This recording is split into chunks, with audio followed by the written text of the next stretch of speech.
Hello friends, चलिए बात करते हैं टाइप्स ऑफ प्लान पे। प्लानिंग के बाकी सारे पार्ट्स ऑलरेडी अपलोडेड हैं और इसके क्विक रिवीजन भी अपलोडेड है। ये टाइप्स ऑफ प्लान वाला पार्ट नहीं रह गया है, अपलोड नहीं हो पाया था और सबसे ज़्यादा डिमांड आ रही है। तो चलिए बात करते हैं टाइप्स ऑफ प्लान पे। देखिए, बहुत ही सिंपल चीज़ है और एक केस स्टडी आने के चांसेस जनरली होते हैं कि कौन सा टाइप ऑफ प्लान है। देखिए, टाइप्स ऑफ प्लान की अगर मैं बात करता हूँ तो सबसे पहले जो हमारे पास टाइप ऑफ प्लान आता है that is the objective. Objective होता क्या है? सिंपल वर्ड्स में, अगर ये प्लीज़ सारा कंटेंट आप नोट कर लीजिएगा, और अगर आपके पास बुक नहीं है तो बुक है तो उसमें सारा आपके पास ये कंटेंट होगा। बुक आप अमेज़ॉन के थ्रू मंगा सकते हैं अगर आपके पास बुक नहीं है। आइए, ऑब्जेक्टिव होता क्या है? Objective is basically what the organisation want to achieve. Organisation का टारगेट क्या है, ऑर्गेनाइजेशन क्या टारगेट्स अचीव करना चाहती है, उसी को हम क्या बोलते हैं? ऑब्जेक्टिव। ध्यान से देखिए, ऑब्जेक्टिव और गोल में बहुत डिफरेंस होता है। क्या डिफरेंस होता है ऑब्जेक्टिव एंड गोल के अंदर? अगर मैं बात करूं, सपोज एक ऑर्गेनाइजेशन ने प्लान किया कि वो एक्सपेंशन करेगी, तो एक्सपेंशन किया इज़ अ गोल, बट वो कहते हैं कि we want to expand our business by opening 20 new branches in different states. तो देखो, फर्स्ट केस था, फर्स्ट स्टेटमेंट थी जिसमें उन्होंने बोला एक्सपेंशन करना है। तो सेकंड में क्या बोला? एक्सपेंशन करना है 20 नई ब्रांचें 20 स्टेट में खोलकर। तो जब आप अपने अब जो आप अचीव करना चाहते हो उसको एक न्यूमेरिकल टर्म्स में ले आते हो। आप एक्सपेंशन करना चाहते हो, वो गोल था, बट जब आपका एक्सपेंशन एक न्यूमेरिकल टर्म्स में आ गया कि 20 ब्रांचें खोल के एक्सपेंशन करना है, तो वो ऑब्जेक्टिव बन गया। तो ये लाइन आप देखिए जरा, मैंने स्पेशली लिखी है, when the goals are expressed in quantitative values it becomes the objective.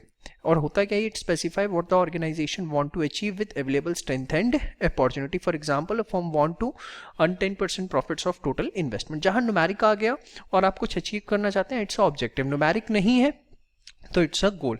Objective में भी रिलेटेड, अब ऑब्जेक्टिव आपने ऑलरेडी फर्स्ट चैप्टर में पढ़े हुए हैं, 3 तरह के होते हैं, ऑर्गेनाइजेशन से रिलेटेड, सोशल और पर्सनल। तो देखिए, ऑब्जेक्टिव में भी related to organisation, survival, profit and growth, society, opening new hospital, schools and individuals, providing 10% increment in salary, working in organ. However, किसी भी ऑर्गेनाइजेशन का जो प्राइम फोकस होगा, आप खुद बताइए किस पर होगा? ऑर्गेनाइजेशनल पे, सोशल पे या पर्सनल पे? तो ऑब्वियस है ऑर्गेनाइजेशनल पे। तो top level management remains on organisational objective because it provides fuel for. देखिए, अगर ऑर्गेनाइजेशन के प्रॉफिट ही नहीं आ रहे हैं तो क्या सोशल और क्या पर्सनल ऑब्जेक्टिव अचीव हो जाएंगे? तो इसलिए मैंने लिखा it provides fuel for fulfilment of other objective. And main point ये आपका केस स्टडी आइडेंटिफाई करने में भी हेल्प करेगा। इन रिटन डॉक्यूमेंट्स होने चाहिए and required to be achieve in a given time period. Suppose आपके पास एक स्टेटमेंट आ गई कि dash is in the form of written documents and required to be achieved in a given time period, तो वो एक आपका ऑब्जेक्टिव है। तो होपफुली आपको ऑब्जेक्टिव में अब कोई डाउट नहीं है। नेक्स्ट बात करते हैं बेटा हम स्ट्रैटेजी की। स्ट्रैटेजी होता क्या है? वंस आपने अपने ऑब्जेक्टिव्स बना लिए, तो ऑब्जेक्टिव्स को अचीव कैसे करना है, उसका एक्शन प्लान, उसका एक्शन प्लान ही क्या है? Strategy. That how we have to achieve objective. How, जो भी आप अचीव करना चाहते हैं, what we have to achieve is objective, how we have to achieve is strategy. The action plan, it's a decision making कि हम कौन सा जैसे हम आपने पढ़ा था प्लानिंग के प्रोसेस में कि बहुत सारे प्लान्स आइडेंटिफाई करते हैं और एक बेस्ट प्लान सिलेक्ट करते हैं, तो that is nothing but the strategy, जो सिलेक्शन। देखिए ज़्यादा, strategy is a game plan made to achieve the organisational objective. Main ये है, it refers to the future decisions defining organisation direction and scope in long run. ये point है क्या? ध्यान से समझिए।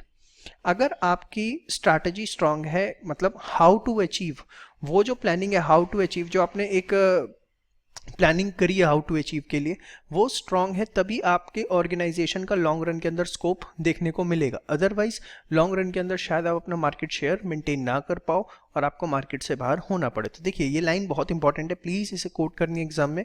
It refers to the decision making defining the organisation direction and scope in long run. आप यहाँ पे लिख भी लीजिए, ऑब्जेक्टिव क्या है, व्हाट टू अचीव, स्ट्रेटेजी क्या है, how to achieve, that is the action plan. ठीक है। इसके अंदर अब जब हम स्ट्रैटेजी की बात करते हैं तो देखिए, स्ट्रैटेजी ऑर्गेनाइजेशन के डिफरेंट एस्पेक्ट्स के लिए बनाई जाती है। जैसे मार्केटिंग की स्ट्रैटेजी, कैसे हमें अपने प्रोडक्ट को प्रमोट करना है, कैसे उसकी प्राइसिंग करनी है, कैसे उसको डिफरेंट लोकेशंस पे अवेलेबल करवाना है, उसकी लेबलिंग कैसे करनी है, उसकी ब्रांडिंग कैसे करनी है। अपने मार्केट चैप्टर में जितने कंपोनेंट्स पड़े हैं वो सारा मार्केटिंग स्ट्रैटेजी है। प्रोडक्शन स्ट्रैटेजी, कौन सा रॉ मटेरियल लगाना है, उसका प्राइस क्या होगा, क्वालिटी चेक्स किस तरीके से करते हैं। तो बिजनेस फंक्शन जितने डिफरेंट फंक्शंस होते हैं, प्रोडक्शन हो गया, मार्केटिंग हो गया, एडमिनिस्ट्रेशन हो गया, ठीक है, फाइनेंस हो गया, तो हमें सबके लिए अपनी अलग अलग एक्शन प्लान बनाने पड़ते हैं और वो एक्शन प्लान जो बनते हैं वही क्या कहलाती है? स्ट्रैटेजी। तो मैंने यहाँ पर लिखा है एग्जाम्पल दिया आपको मार्केटिंग स्ट्रैटेजी में क्या क्या आ सकता है, ठीक है, या प्रोडक्शन स्ट्रैटेजी में क्या क्या आ सकता है। तो ब्रॉडली अगर हम देखें तो स्ट्रैटेजी क्या है, सबसे पहले हमने अपना लॉन्ग टर्म ऑब्जेक्टिव डिफाइन किया, उसके बाद हमने एक particular course of action select किया, वो जो कोर्स ऑफ एक्शन सेलेक्ट किया दैट इज अ स्ट्रैटेजी, और उसके बाद हम अपने रिसोर्सेज उस एक्शन के ऊपर एलोकेट कर देते हैं। तो अकॉर्डिंगली स्ट्रैटेजी की 3 डायमेंशंस हैं। ये लिंक इससे है पहले डिटरमाइनिंग लॉन्ग टर्म ऑब्जेक्टिव पे, फिर उसके बाद जो कोर्स ऑफ एक्शन सेलेक्ट किया वो अपने आप में स्ट्रैटेजी, और वो ultimately course of action select करने के बाद हमने क्या किया, allocating resources to achieve the objective. तो आपको 2 पॉइंट्स में अब कोई कंफ्यूजन नहीं होना चाहिए। ऑब्जेक्टिव बोलो निकम्मो, what to achieve, strategy how to achieve. Next is policy. Policy क्या होता है, देखिए सबसे बड़ी चीज पॉलिसी जो होती है वो ऑर्गेनाइजेशन के इंटरनल मैटर्स के लिए बनाई जाती है। जहां आपको मैं एक डिफरेंस बताऊं, स्ट्रैटेजी आपने बताया एक्शन प्लान, जबकि पॉलिसी है principle for action. Principle for action, ये मेरा जरा वर्ड्स याद रखना, policy is principle for action, मतलब जो भी आप काम करोगे, जो भी आप काम करोगे उसके लिए कुछ बेसिक प्रिंसिपल्स। अब सर वो भी काम करोगे उसके बेसिक प्रिंसिपल, दिमाग में दर्द हो रहा है, ध्यान से समझना। यहाँ पर मैं आपको एक छोटे से चार्ट पे लेके जाऊंगा, उससे आपको चीज़ें ज़्यादा समझ में आएंगी। आप रुकिए 2 मिनट के लिए, आप मैं आपको एक चार्ट पे लेके जाता हूँ। देखिए हमने ऑब्जेक्टिव बनाया, ऑब्जेक्टिव के बाद हमारे पास क्या आ गई, स्ट्रैटेजी आ गई। अब स्ट्रैटेजी जो भी हमने बनाई है उसको, जैसे आपने मार्केटिंग स्ट्रैटेजी बनाई, एक छोटा सा एग्जांपल लेता हूँ, देखो एग्जांपल से ये समझ में आएगा, अदरवाइज आपको कंफ्यूजन रहेगा, और इस वीडियो के बाद कोई कंफ्यूजन ना रहे मैं यही आपसे चाहता हूँ, तो प्लीज़ ध्यान से सुनिए। आपने मार्केटिंग स्ट्रैटेजी बनाई, मार्केटिंग स्ट्रैटेजी में ब्रांडिंग होगी, लेबलिंग होगी, वगैरह वगैरह, प्रमोशन होगा, प्राइसिंग होगी, येस और नो। तो एक बात बताओ, जब आपने स्ट्रैटेजी बनाई है मार्केटिंग की स्ट्रैटेजी, तो सबसे पहले आप मार्केटिंग स्ट्रैटेजी में प्रोडक्ट को प्रमोट करना शुरू कर दोगे, या प्रोडक्ट की पैकेजिंग डिसाइड करोगे, उसकी लेबलिंग डिसाइड करोगे? ऑब्वियसली सर पहले पैकेजिंग डिसाइड होगी, लेबलिंग डिसाइड होगी, उसका ब्रांड नेम डिसाइड होगा, उसके बाद जब ये सब चीज़ें डिसाइड हो जाएंगी तो उसके बाद ही वो नेक्स्ट स्टेप पे आएगा, दैट इज़ उसके प्राइसिंग डिसाइड होगी, कैसे उसे अवेलेबल करवाना है ये डिसाइड होगा, और लास्ट स्टेज में वो जाके प्रमोशन होगा कि उसका हमें प्रमोशन किस तरीके से करना है। मतलब what ever strategy you have made that will be executed, उसको हम इम्प्लीमेंट करेंगे एक सीरीज ऑफ स्टेप्स के अंदर, येस और नो। हमने मार्केटिंग स्ट्रैटेजी में सबसे पहले क्या करेंगे, पैकेजिंग डिसाइड करेंगे, फिर लेबलिंग डिसाइड करेंगे, फिर ब्रांडिंग डिसाइड करेंगे, फिर उसके बाद किस तरीके से उसकी प्राइसिंग करनी है, किस तरीके से उसे अवेलेबल करवाना है। ये 5 क्वेश्चन जब हमारे फाइनली डिसाइड हो जाएंगे तो हम सोचेंगे कि उसे प्रमोट कैसे करना है, यही होगा तरीका। तो मतलब स्ट्रैटेजी जो आपने बनाई है वो स्ट्रैटेजी हम इम्प्लीमेंट करते हैं उसको स्टेप्स के अंदर, step 1, step 2, step 3, step 4, step 5। वो step 1, step 2, step 3, step 4, step 5 कहलाता है प्रोसीजर। क्या कहलाता है वो आपका प्रोसीजर। अभी मैं पॉलिसी पे नहीं हूँ, आप कंफ्यूज मत होना। प्रोसीजर क्या है, procedure is a series of steps, series of steps जिससे हम अपनी स्ट्रैटेजी को इम्प्लीमेंट करने वाले हैं। जो सीरीज ऑफ स्टेप्स होंगे that will be called as procedure. But in series of steps जो आपने अपने डिजाइन किए हैं, ये सीरीज ऑफ स्टेप्स एक गाइडलाइन के तहत बनाए जाते हैं, एक गाइडलाइन के अंदर काम करते हैं, और वो गाइडलाइंस कहलाती हैं पॉलिसी। अब देखो मैंने प्रोसीजर से ये डायग्राम लिया है, to be designed within the framework provided by policies, to be designed within the framework provided by policy. For example हमारी पॉलिसी है कस्टमर सेटिस्फेक्शन। मैं आपको बोलता हूँ एक हमारा सबसे बड़ी पॉलिसी है कस्टमर सेटिस्फेक्शन, कस्टमर सेटिस्फेक्शन होनी चाहिए। बट हमने पैकेजिंग जो बनाई है वो इस तरीके से बनाई है कि उससे कस्टमर को थोड़ी बहुत चोट लग सकती है, कोई उसमें नुकीली सी चीज़ लगा दी, या कुछ स्टेपलर लगा दिया, कुछ इस तरीके का पैकेजिंग हो गई जिससे कस्टमर को चोट लग सकती है और शायद कस्टमर उतना सेटिस्फाई ना हो। तो आपने अपनी मार्केटिंग स्ट्रैटेजी बनाई, उसको एग्जीक्यूट करने के लिए जो स्टेप्स बनाए that is the procedure. But for every step there are certain guidelines and that guidelines is nothing but the policy. बात समझ में आ रही है? तो मैं आपको पॉलिसी और प्रोसीजर दोनों इसलिए इकट्ठे पढ़ा रहा था। आइए जरा वापसी, आप देख सकते हैं यहां पर policy, policy is the principle of action which guides day-to-day decision making. It is a general statement that guides for internal matter of any problem or situation. It defines the boundaries in which decisions can be made. और मैं आपको यहीं पर एक बार procedure पढ़ाना चाहूँगा। Procedures are the series of steps which are taken in a specific situation. They are designed to execute the policy and to achieve the objectives. तो basically आपको hopefully ये यहाँ तक सारी बातें समझ में आनी चाहिए। What to achieve? Objective. How to achieve? Strategy. The how to achieve के जो स्टेप्स आपके बनेंगे, the sequential steps to implement the strategy is nothing but the procedure, and these procedures will be guided by the policies of the organization. Policies काफ़ी तरीके से हो सकते हैं, किस किस चीज़ से मैं आपको यहाँ पर बता दूँ example. For example the recruitment policy. अब रिक्रूटमेंट पॉलिसी क्या एग्जाम्पल के तौर पे, सपोज मार्केटिंग स्ट्रैटेजी का मैं एग्जाम्पल लेता हूँ. अब मार्केटिंग स्ट्रैटेजी में हमें सबसे पहले क्या बोलते हैं, प्रोडक्ट की पैकेजिंग करवानी है. अब अगर हमें प्रोडक्ट की पैकेजिंग सबसे पहले करवानी है तो पैकेजिंग के लिए हमने क्या किया, सपोज आउटसोर्स किया कि हम पैकेजिंग बाहर से करवाएंगे. तो हमने क्या बोलते हैं, डिफरेंट डिफरेंट प्रपोजल्स, टेंडर्स वगैरह मंगाए और उनको एनालाइज किया. और हमारे दिमाग के अंदर ये है कि जो हमारा पैकेजिंग है उसका बजट 15 रुपये से ऊपर नहीं होना चाहिए. It should be very much attractive. Market में जितने कॉम्पिटिटर्स हैं उनसे अच्छी होनी चाहिए. तो हमने उनके लिए एक पॉलिसी डिज़ाइन करी. That is what called as recruitment policy for the packaging persons, जो कि जिसको हम पैकेजिंग के लिए अपॉइंट करेंगे. समझ में आ रही है बात. एक पर्सन ऑर्गेनाइज, अच्छा यहाँ पर आपने 15 रुपये से ऊपर आपका बजट भी नहीं जाना चाहिए, तो आपने उसकी प्राइसिंग पॉलिसी भी बना दी. तो पॉलिसी किसी भी इंटरनल मैटर से रिलेटेड हो सकती है. और पॉलिसी जो होती है वो कोई एक बंदा बैठ के नहीं बनाता, पूरी मैनेजमेंट के बंदे बैठते हैं, उस पर एग्री करते हैं और उसके बाद ही उसको बनाया जाता है. और बेसिकली इट्स अ बाउंड्री जिसके अंदर रह के हमें सारे के सारे डिसीजंस लेने हैं. जनरली पॉलिसी से रिलेटेड क्वेश्चन आएगा तो आपको आइडेंटिफाई कर पाओगे, recruitment policy, retirement, pricing, purchase, ये सब वर्ड उसके अंदर होंगे.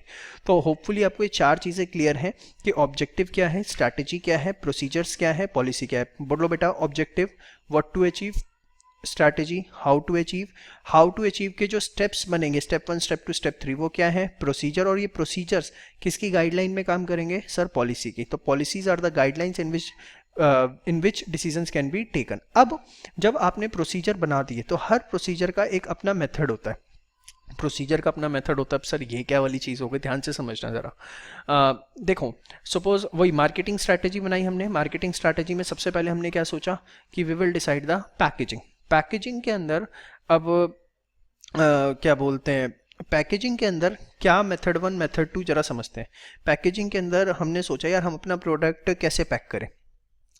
उसके अंदर टेट्रा पैक में पैक करें, वुडन बॉक्स में पैक करें. Method 1 this, method 1 2 this, method 3 this. मतलब there can be various methods for every step and you have to select the best method of doing the job. तो basically अगर आप इस chart को भी देखें, मैंने इस चार्ट के अंदर लिखा है ऑब्जेक्टिव, उसके बाद आती है स्ट्रैटेजी, उसके बाद प्रोसीजर और उसके बाद क्या आता है, method. Procedure are the series of steps and for every step we have the different methods. For example आपको कॉलेज में एडमिशन लेना है. कॉलेज में एडमिशन लेने का सबसे पहला स्टेप 1 क्या होगा, स्टेप 1 होगा कि आपको जाके वहाँ पे प्रोस्पेक्टस खरीदना होगा और एप्लीकेशन फॉर्म देना होगा. तो ये उसका एक प्रोसीजर है. अब वो एप्लीकेशन फॉर्म ऑनलाइन भरा जाएगा या ऑफलाइन भरा जाएगा, ठीक है, ऑनलाइन भी हो सकता है, ऑफलाइन भी हो सकता है. तो that is nothing but a method. तो प्लीज आपको चीजें दिमाग में धीरे धीरे क्लियर होनी शुरू होंगी. आप जब भी एग्जाम में केस स्टडी कर रहे हैं तो शुरू से आइए कि ऑब्जेक्टिव क्या है, व्हाट टू अचीव है, नहीं है, हाउ टू अचीव या उसका स्टेप है, और स्टेप के अंदर भी उसके क्या है, मेथड्स हैं. बात समझ में आ रही है. मैं आपको डिफरेंट डिफरेंट एग्जांपल से समझाने की कोशिश कर रहा हूँ, होपफुली आपके दिमाग में जा रहा हो. तो मेथड्स क्या है, methods provides the way to perform the task, specify how every step of procedure can be performed to take the best results. कैसे हम हर स्टेप को, हर प्रोसीजर के हर स्टेप को परफॉर्म कर सकते हैं to take the best result. और please ये डायग्राम आप वहाँ पर बना के आएंगे तो आपके लिए बहुत अच्छा रहेगा. एक एग्जांपल मैंने आपको दिया है यहाँ पर. अब देखिए ना, आप उसके पास स्टाफिंग प्रोसेस है. स्टाफिंग प्रोसेस में step 1, step 2, step 3, step 4, step 5 है. और उसके बाद आप आते हैं ट्रेनिंग में, एक उसमें स्टेप 5 आता है. तो ट्रेनिंग देने के एम्प्लॉयज़ को दो तरीके होते हैं, ऑनलाइन मेथड और ऑफलाइन मेथड. तो बेसिकली हर स्टेप के अंदर जब ऑल्टरनेटिव्स निकलते हैं तो वो क्या बन जाता है, आपका मेथड. अब हर मेथड, प्लीज़ जब आप ध्यान से देखें, आपने ये चार बातें समझ ली, ऑब्जेक्टिव, स्ट्रैटेजी, प्रोसीजर, मेथड. और मेथड किसके अंदर काम करते हैं, पॉलिसीज के डिजाइन. और जैसे प्रोसीजर जो है वो पॉलिसीज के अंदर रह के काम करेंगे, सेम वे मेथड जो है to be applied with the rules of organization. For example आपको कॉलेज का फॉर्म भरना है, उसका मेथड है ऑनलाइन या ऑफलाइन.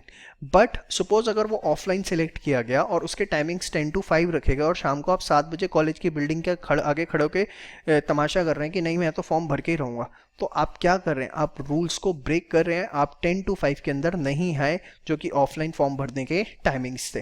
तो बेसिकली जो भी मेथड आप सिलेक्ट करते हैं उसके कुछ अपने रूल्स एंड रेगुलेशंस होते हैं जिसके अंदर रहकर आपको काम करना होता है. मैं एग्जांपल देता हूँ, मेरी प्रोडक्शन स्ट्रैटेजी बनी, ठीक है। प्रोडक्शन स्ट्रैटेजी के अंदर हमने ये मेथड बनाया कि 3 शिफ्ट के अंदर काम होगा, मॉर्निंग और इवनिंग और लेट नाइट, इस तरीके से काम होगा। अब मॉर्निंग, इवनिंग और लेट नाइट के जो हमने 3 शिफ्ट बनाई, मेथड्स डिज़ाइन किए, उसके अंदर हमने टाइम रखा कि इतने बजे ही आना है और पासेस लेके आने हैं, प्रॉपर ड्रेस के अंदर आना है, और जितने भी प्रोटेक्शन इंस्ट्रूमेंट है वो आपको पहन के आने हैं। तो ये सारे के सारे क्या इंडिकेट करते हैं? रूल इंडिकेट करते हैं। तो rules are the standing plan. Standing plan क्या होता है? जो वक्त के साथ चेंज नहीं होते, ठीक है। और सिंगल यूज़ प्लान क्या होते हैं? जो एक बार यूज़ किया ख़त्म, उसके बारे में लेटर ऑन बताऊंगा। स्टैंडिंग प्लान्स जो वक्त के साथ चेंज नहीं होते, एक बार आपने बना दिया वो बने रहेंगे, ठीक है। व्हाट शुड और शुड नॉट बी डन। तो प्लीज़ आप मेरा ये चार्ट याद रखेंगे, आपकी केस स्टडी हेल्प सॉल्व करने में बहुत ज़्यादा हेल्प होगी। बड़ी मेहनत से और तरीके से आपके लिए बनाया है ये objective strategy procedure methods. Procedure are guided by policies and methods to be applied with the rules. इसके बाद जो लास्ट तो हमारे पास बचते हैं, that is the program and budget. बहुत सिंपल है। प्रोग्राम क्या होता है? प्रोग्राम एक बिजनेस की सेपरेट लाइन ऑफ एक्टिविटी है। Separate line of activity sir, इसका मतलब क्या है? एग्जाम्पल के तौर पर देखिए, मैं कोचिंग देता हूँ, मेरा काम है बच्चों को कोचिंग देना, उन्हें पढ़ाना, बट एक साइड में यूट्यूबिंग करता हूँ ताकि एक नेम क्रिएट हो सके, लोग मेरे बारे में जान सकें। तो ये मेरा एक प्रोग्राम है, ठीक है। मतलब एक सेपरेट लाइन ऑफ एक्टिविटी मैं कर रहा हूँ। या मैं बुक्स लिखता हूँ कि ठीक है, मैं अपनी नॉलेज ज़्यादा से ज़्यादा लोगों के साथ शेयर कर सकूँ।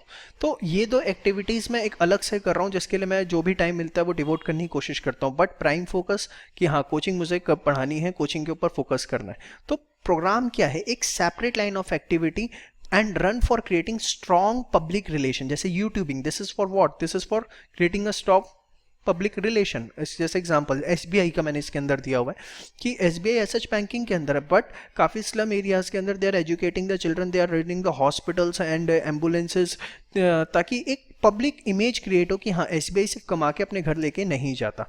तो प्रोग्राम क्या है? बिजनेस की एक सेपरेट लाइन ऑफ एक्टिविटी है। क्वेश्चन वो आपको देगा, XYZ लिमिटेड है, मैन्युफैक्चरिंग के अंदर काम कर रही है, अब वो काम चाहते हैं सोसाइटी का ऐसे ऐसे से भला करें, या एक नई एक्टिविटी में जिससे PR उनका स्ट्रांग हो, तो बड़ा क्लियरली आइडेंटिफाई हो जाता है कि वो एक प्रोग्राम है।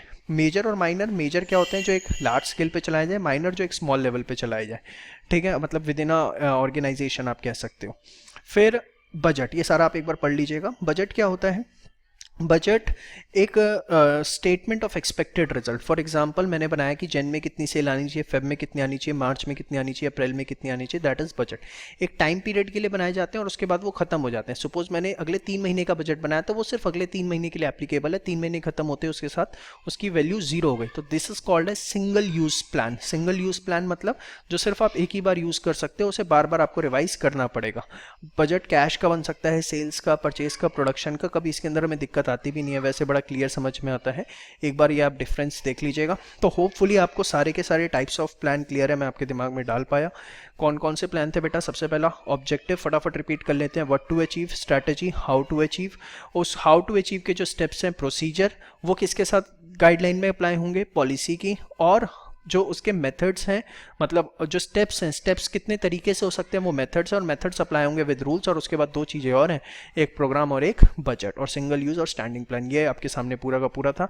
बाकी इसके ऑलरेडी 3 पार्ट्स हैं। ऑर्गेनाइजिंग आपके पास ऑलरेडी पूरा है, स्टाफिंग पूरा अपलोड कर रखा है, कंट्रोलिंग पूरा अपलोड कर रखा है, फाइनेंशियल मैनेजमेंट ऑलरेडी आपके पास है। वीडियो पसंद आई तो प्लीज़ दोस्तों के साथ ज़रूर शेयर करें, चैनल को सब्सक्राइब करना ना भूलें।